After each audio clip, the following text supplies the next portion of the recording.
Continue with this. We're going to bring in right now political analyst Brian Sobel. Thank you so much for joining us here on Live Now from Fox. And those names, what stands out to you, and maybe who stands out to you in terms of who could be on the ticket with Harris? Well, Andy, one of the first things that jumps out, of course, is that most of those on the list are governors. Yeah. And so that's important. Senator Mark Scott of Arizona, I think, would be a candidate that would be embraced by a lot of people. Astronaut, husband of a member. New Fox News poll.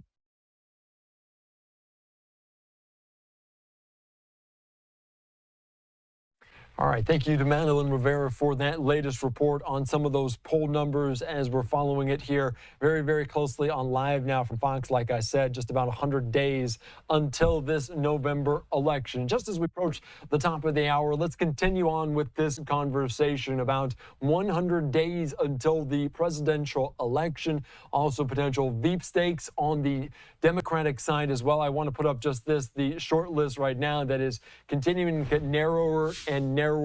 The names there floated out: Senator Mark Kelly, the Democrat from Arizona, the senator, Governor Josh Shapiro out of Pennsylvania as well, and Governor Tim Walz from Minnesota. Those three likely to be on the final short list for Kamala Harris come November, and potentially the pick in the very near future. Let's continue with this. We're going to bring in right now political analyst Brian Sobel. Thank you so much for joining us here on Live Now from Fox. And those names, what stands out to you, and maybe who stands out to you in terms of who could be on the ticket with Harris?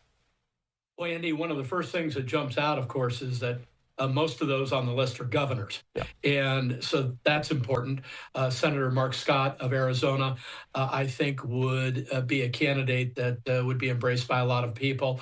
Astronaut, husband of a member of Congress who was wounded in physical violence, Gabby Giffords, and is considered more moderate, and certainly more moderate than Kamala Harris. So that's a nice balance. I think the one person on that particular list that you have shown viewers today that I don't think actually makes the cut is Buttigieg. I think this is somebody who was a mayor of a town that ended up as a transportation cabinet member, but I don't know if that translates to being a vice presidential aspirant. But the other people on the list are all certainly, I would think, in the running. And then, of course, there's always the outside chance that it's somebody that nobody has really thought about.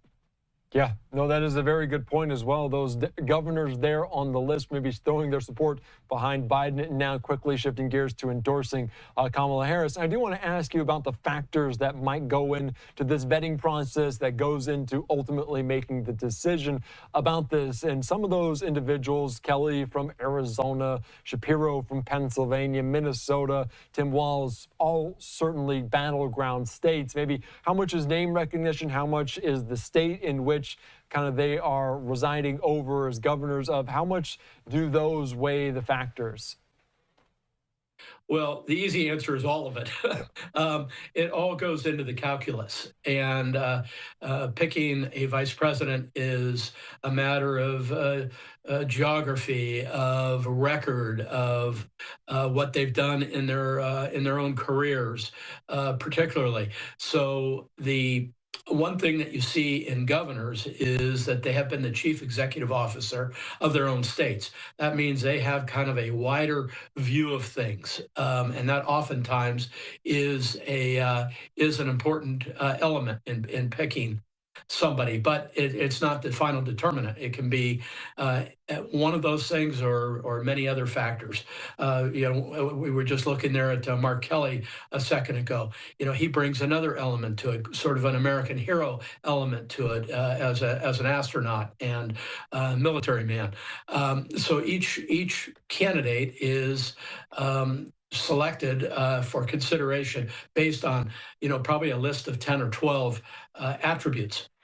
Yeah, that is a very good point, and she has to potentially make up her mind very, very quickly. The DNC coming up just in several weeks there in Chicago as well. Do you think the timing of this makes it more complicated in a decision because she needs a vice president. She needs someone else to go out there on the campaign trail kind of with her or as a kind of surrogate there as well. Does the timing change any of this in this factor at all? Just the timing, the quickness of the DNC, the quickness of supplanting Biden on the ticket?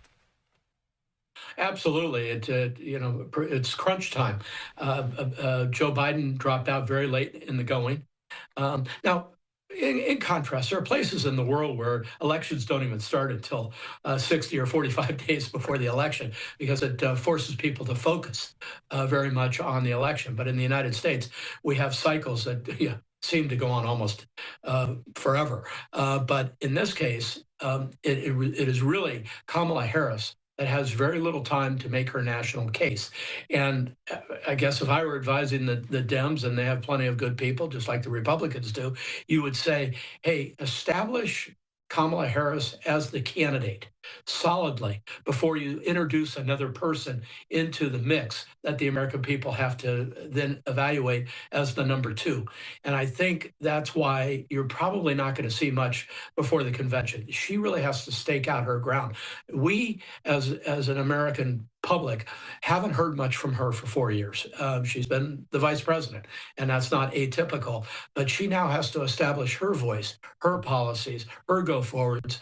And you can't do it when you're also kind of dragging your second along with you and trying to make them a viable person as well in the eyes of the American electorate. Yeah, you make a good point there as well, because as we talk about Biden and there were calls for Biden to step aside, there's a lot more that goes into it than him just stepping aside and Vice President Kamala Harris stepping into the role. And I want to put up just this, the timeline of the presidential nomination timeline, the 27th, which is already come and gone, saying candidates must declare the candidacy by filing with the convention secretary. It goes on. These are just in the matter of the next few weeks as well. Can you talk about maybe the reality that we're in, that the time crunch is so much so that we need to get this done, and it's a reality now that all those hoops that potentially they were going to have to jump through are now in place? How much more difficult does this whole situation get for the Democrats? Well, Democrats have good lawyers and people who know what the rules and laws are, even in the Democrat process. So they were quickly on the ground working out the details, how you would transfer money, as an example, how you would take Joe Biden away from the process and insert another candidate, in this case, Kamala Harris. So when it comes to the rules of these parties, the rules are there and they're malleable. If a contingency comes up that they need to deal with, it's a lot harder when you're dealing with the laws of the United States per se. But when you're talking about how we nominate an individual in one party or the other, that stuff gets worked out.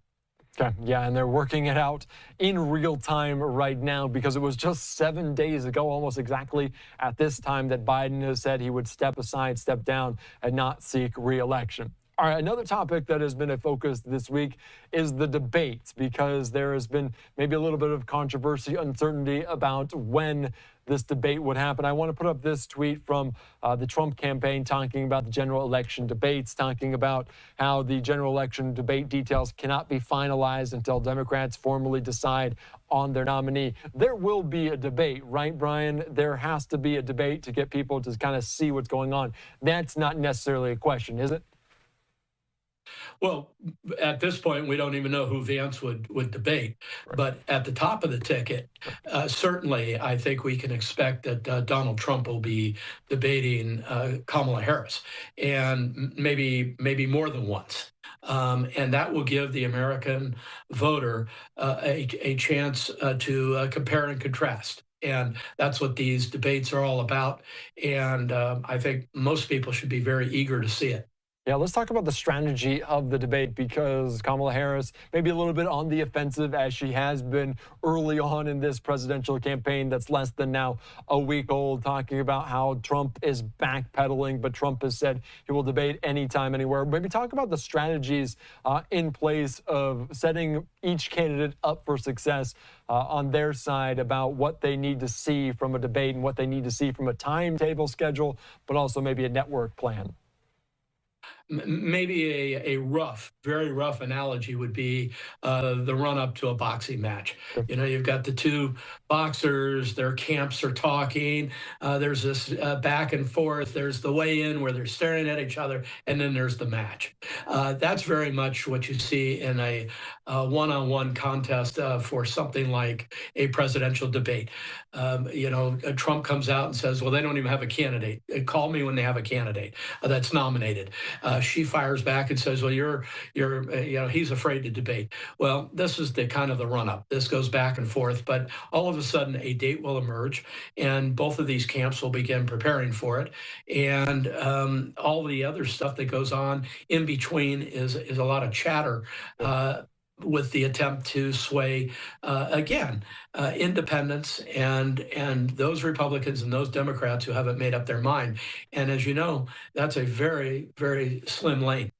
Yeah, that is a very good analogy to kind of tease out what's to come with the debate. I think a lot of Americans really want to see it as well. I do want to ask you about Donald Trump because we've seen him campaign several times this week and maybe his focus shifted from Biden to Harris. Maybe how have you seen those two names be switched out, but have we seen any change in rhetoric for him since Biden decided to not seek re-election? No, a long time ago, I said, Trump is Trump. He can moderate his rhetoric just for a short period of time. It can't stand. That's not who he is. And so he quickly pivoted from this old president that couldn't find the stairs, to quote him, and then quickly morphed into what a disaster Kamala Harris has been in his mind. This is vintage Donald Trump. You watched him in previous years where the Republicans have put up any number of people, and he basically had a nickname for everybody and kind of knocked them down one at a time. However, this time, he's facing somebody who is a little bit of an unknown.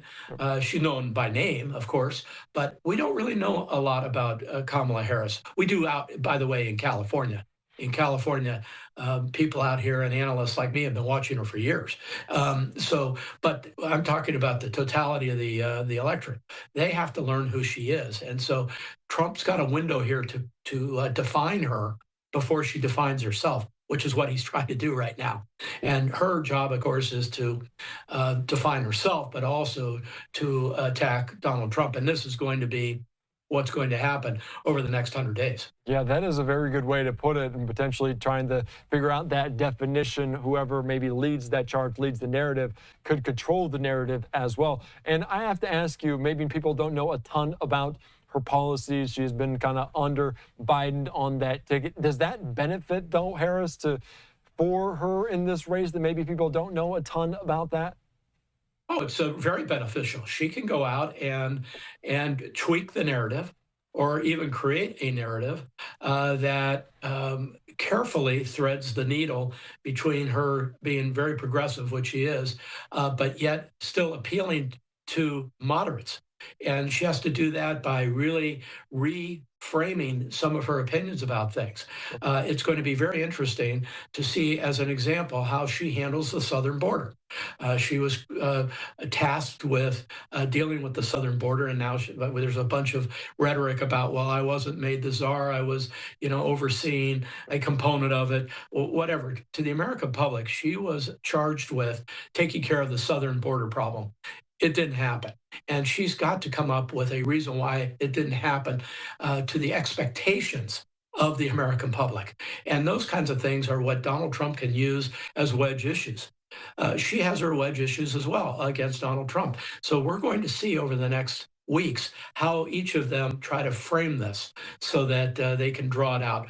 But in terms of who Kamala Harris is, again, people across the country don't really know her. And so she is working, I'm sure, very, very hard with her team to moderate some of her positions, to accelerate some of her positions, and to figure out what polls well. And frankly, these days in politics, everything is about, hey, what are people thinking today? Yeah, that is very true, and maybe not what people are thinking in 100 days, because that is a long ways away, but also a short time. The November election now just 100 short days away. Brian Sobel, thank you so much for breaking it all down here on Live Now from Fox. We've got a busy couple weeks. I know the next few months are going to be busy as well. Absolutely. Well, have a great day, and thank you as always. All right.